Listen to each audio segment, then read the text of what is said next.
Hey, welcome to my channel. Today I'm going to be showing you a great game that you can play with your dog. Games are a really good thing to do with your dog because it helps your dog in training, helps your dog listening to you, being more obedient, and it also creates a really good bond with your dog, as well as providing mental stimulation and enrichment for your dog. At first, this game may seem a little advanced, but any dog at any age can learn to do it with practice and patience. It is a game that may take your dog a little bit longer to pick up, but that also means that it's a game that you can do long term with your dog, and your dog can always improve and become better, and you can add to it and make it harder or more difficult for your dog, and it's just a never-ending ongoing thing that you can do with your dog, and you can really notice their progress and improvements. If you have patience and come back to it over time, it will be a lot of fun for your dog and a great game that you can play with your dog again and again. So pretty much the goal of the game is to teach your dog the names of their toys and then for them to interact with that toy when you say the name of the toy. By interact, you can have your dog do a variety of different things like bringing the toy to you, picking up the toy in their mouth, touching the toy with their paw, or whatever else you come up with that you and your dog can do. But as I said, you start really simple and work your way up. But basically, you're teaching your dog the names of their toys. It may be a good idea to choose 3 toys that your dog doesn't play with on other occasions, that they don't play with by themselves or they won't destroy or rip up. My dog Penny loves to destroy toys and chew them up, so the 3 toys that I choose are going to be toys that she can't do that to, or toys that I take away when we're not playing the game and only have out when this game is being trained and when we're playing this game. So you're going to need 3 toys. At first you can start with just 1 toy, you don't need all 3, and it will actually be better for your dog to learn with just the 1 toy. You're going to need treats, and if you use a clicker, this is a great game to clicker train with or to get your dog used to using a clicker. I'm not going to talk about using a clicker, but if that is something that you do with your dog, then it will be really easy to incorporate into this game. Like all games, this is a great game for providing mental stimulation and for boosting confidence in your dog. I feel that it does this a little bit more than some other games because it is a little bit more challenging, but at the same time, pretty easy to train. It can also be pretty tiring, and there are ways that you can make your dog move and be more active for it. So it can be great for rainy days or dogs that just need a little bit more enrichment or activity in their life. So these are the 3 toys that I'm going to be using, but when just teaching, start with just 1 toy, the target toy. So I've chosen the hamburger for the target toy. Millie has never done this before. It's her first time. So I'm going to first just wait for her to become interested and look at the burger. So kind of show it to her, play with it a bit, and wait for her to look at it. Now this is taking her kind of a bit, so I'm using some treats to kind of make her interested in the burger. But you're pretty much just waiting around and just sitting there and waiting for her to look, touch, or do anything to the burger, which she hasn't done yet. And once she does, move towards it, touch it, sniff it, I'm going to reward her with a treat as well as praise and get all excited. Good girl, just like that. And every time she looks at it or touches it, I'm also going to say the target word or the name for that toy, which here it is, the word is burger, and I'm going to reward her with a treat. So I put a treat on top of the burger just so she realizes that when her nose touches the top of the burger or the burger in any way, she will get a treat. She mostly just is going to be touching it on the side. I eventually want her to touch it on the top, or with her paw would be the ideal way for her to do it, which she does touch with her paw, you'll see a bit later. But right now, I don't really care where or how, just as long as she gives it a slight little touch, she's going to get a reward. So once your dog gets good at targeting this single object, you're going to add the second object, the second toy that you've chosen.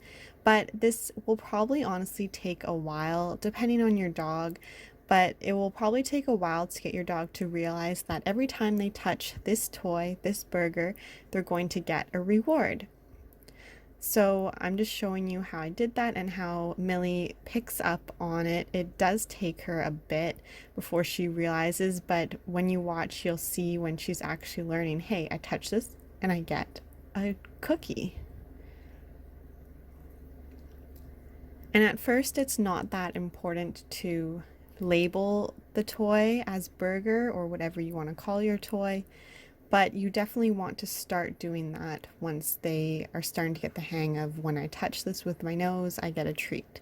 And the name of this action is burger. So every time I say burger, she should eventually go and touch the burger with her nose. So it's okay to use your hands or your fingers and point to it while they're learning, because dogs will usually follow your direction, and then when they touch, you can reward. So this is the longest step or stage, and eventually you will be fading out these rewards. At first, I'm just rewarding for very slight touches when she is still learning, but eventually I want her to put her paw on the toy instead of just these little slight touches on the side of the burger with her nose. So I will eventually fade out the rewards for the slight touches and the nose touches by no longer rewarding her for them, and only rewarding and giving her a treat for larger touches or when she actually puts her paw on the target toy. But if I start to fade out the rewards too soon, she may become confused or frustrated. So if you do try to fade out the rewards and then you realize that your dog's kind of acting like they don't know what to do anymore, just go back, take a few steps back, and then start rewarding them for the slight touches, because they weren't ready for those fade outs yet. Another great thing to do, something that I didn't do here in this video, is to keep your dog moving by when you reward them. Instead of giving it to their mouth, just toss it on the ground in the opposite direction from the toys, so they have to run over or move a little bit to get them each time. They get kind of a nice workout this way. So if you've noticed from the video, she's constantly touching it. She's definitely understanding it a lot better than she did in the beginning, and now she's purposely realizing if she touches it. So she's making larger touches, bigger touches. She's used her paw there, which is what I want her to do every single time.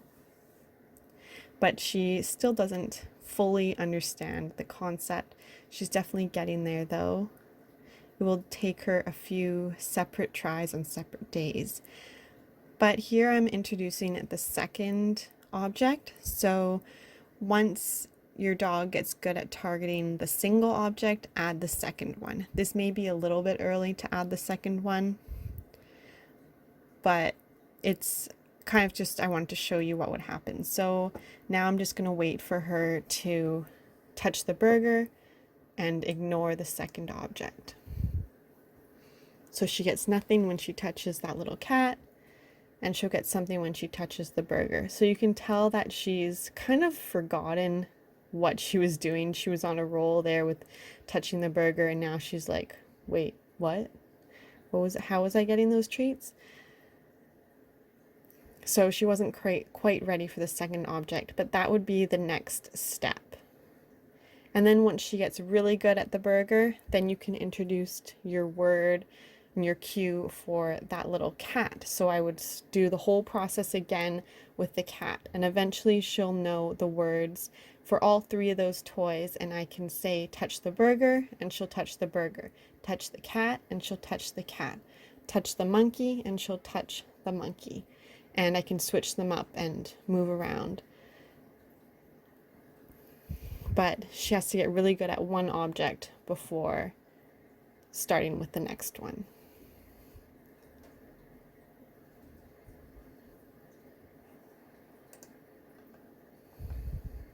So this is Penny. She knows this a bit better. She's not perfect. She's kind of a little sloppy. I want to clean it up a bit, but she just gets so excited. You can see how the toys just go flying everywhere. But this is her targeting Burger, so she definitely knows she wants, or I want her to touch or pick up the burger. And she does large kind of gestures, not just the slight little ones that Millie was doing previously. So I just have the one burger, and she can do it with the other toys as well, but I wanted to show you with one first. So she's being a little cheeky and just keeping her paw on the burger, so she gets constant rewards.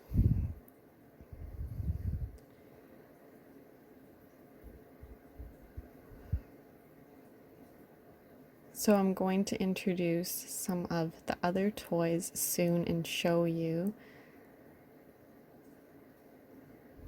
Now Penny is has high energy, so right here she was a little bit excited, more excited than I usually like her to be during training, but this is a good example.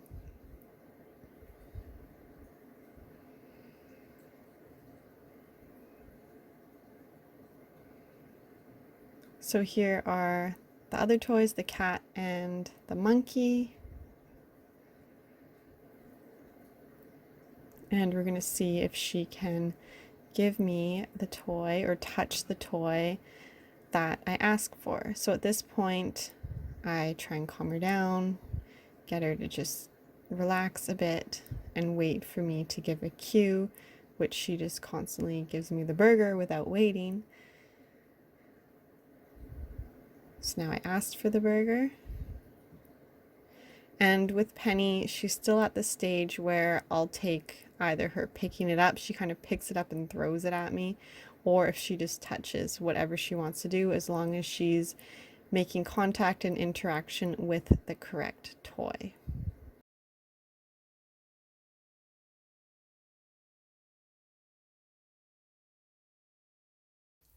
Thanks for watching. I hope you enjoyed this video. If you try this game with your dog, let me know in the comments below or find me on Instagram and tell me how it went.